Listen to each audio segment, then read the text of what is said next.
तो बात करेंगे अपन S C. Verma chapter number 3 objective 1 question number 3 की। पहले अपन क्वेश्चन पढ़ने की कोशिश करते हैं। क्या बोला है कि एक पार्टिकल है, उसकी जो वेलोसिटी है u वो ईस्ट वर्ड्स है एट t इक्वल टू 0। यानी कि मैं इसको बना देता हूँ। एक पार्टिकल है, ठीक है, ये इनिशियली जो है u वेलोसिटी से ईस्ट की तरफ जा रहा है, ठीक है, एट t इक्वल टू 0। अब क्या बोला है कि it's acceleration is towards west and is constant. यानी कि मेरे को बना देना चाहिए, एक काम करता हूँ मैं एक्सेलरेशन को नीले एरो से बनाता हूँ, ठीक है।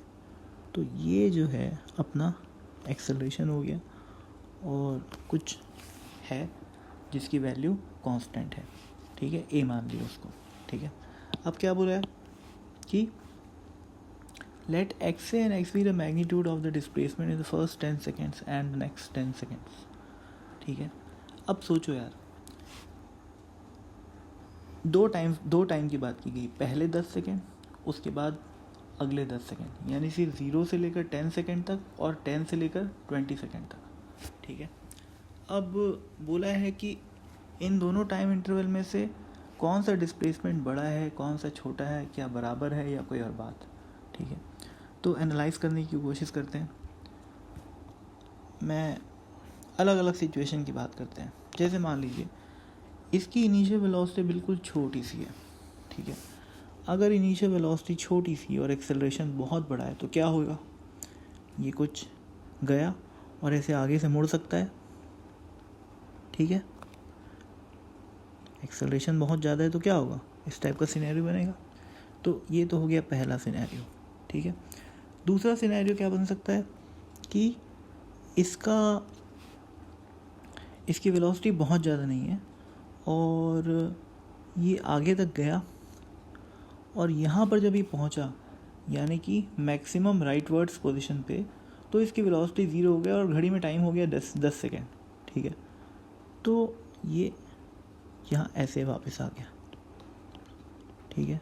तो इस केस में बोल रहा हूँ मैं कि ये तो 0 सेकेंड पे हुआ, ये 10 सेकेंड पे हुआ और ये 20 सेकेंड पे हुआ। हमें पता है मोशन अंडर ग्रेविटी की कॉन्सेप्ट से हमें अच्छे से पता है कि अगर किसी पार्टिकल को 20 स्पीड से फेंको और उसका एक्सेलरेशन नीचे की तरफ है तो जितना समय ऊपर जाने में लगता है उतना ही समय नीचे आने में लगता है। तो इस पार्टिकल को अगर मैं राइट साइड फेंकूँगा और एक्सेलरेशन पीछे की तरफ है तो जितना टाइम यहाँ जाने में लगेगा उतना ही टाइम यहाँ आने में लगेगा, ठीक है।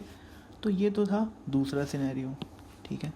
मैं यहाँ पर 2 लिख देता हूँ, ठीक है।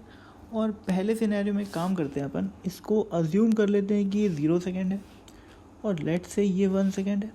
अज्यूम करने में क्या जाता है, और लेट से ये हमारा जो है ये पॉइंट जो है हमारा करीब 10 सेकेंड है और ये पॉइंट जो है करीब 20 सेकेंड है, ठीक है। ये तो हो गया दूसरा सिनेरियो। तीसरा सिनेरियो क्या हो सकता है, सोच के देखिए।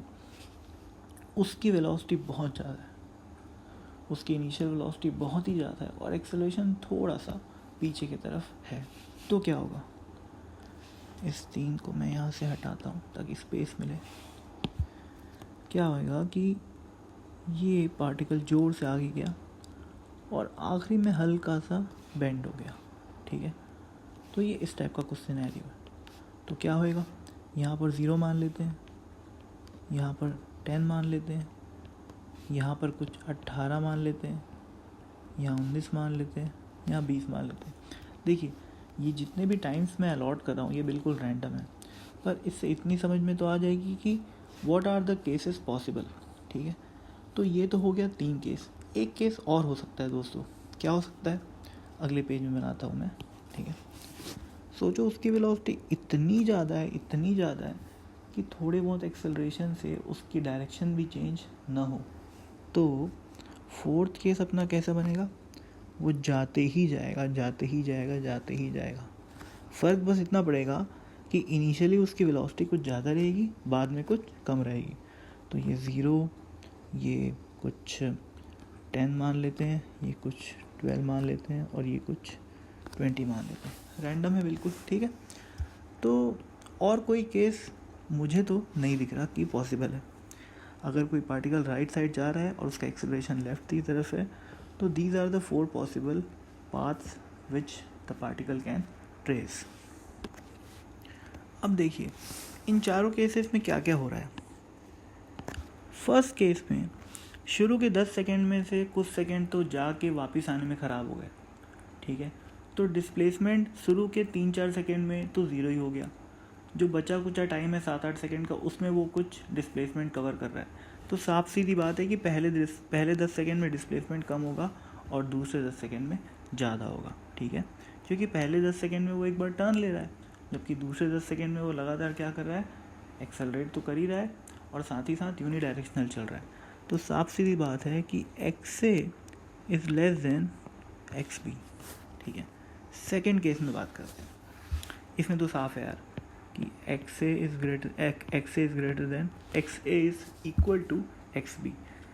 ध्यान दीजिएगा ये जो XA और XB है दे आर दी मैग्नीट्यूड, तो हम यहाँ पर कभी भी डायरेक्शन की बात नहीं करेंगे, ठीक है।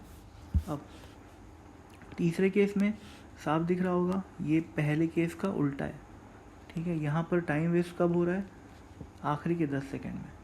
आखिरी के 10 सेकेंड में क्या हो रहा है कि वो एक बार पलट रहा है, तो डिस्प्लेसमेंट थोड़ा सा कम हो जाएगा। तो यहाँ पर मैं क्या लिखूँगा, XA is greater then XB। अब चौथे केस में बात करते हैं। यहाँ पर देखो यार, इसका जो वेलोसिटी है वो लगातार कम हो रहा है। भले ही वेलोसिटी यूनिडायरेक्शनल है, पर एक्सेलरेशन अपोजिट डायरेक्शन में होने की वजह से वेलोसिटी लगातार कम हो रही है। तो पहले 10 सेकेंड में ज़्यादा चलेगा और बाद के 10 सेकेंड में कम चलेगा। तो ये हो गई फोर्थ कंडीशन।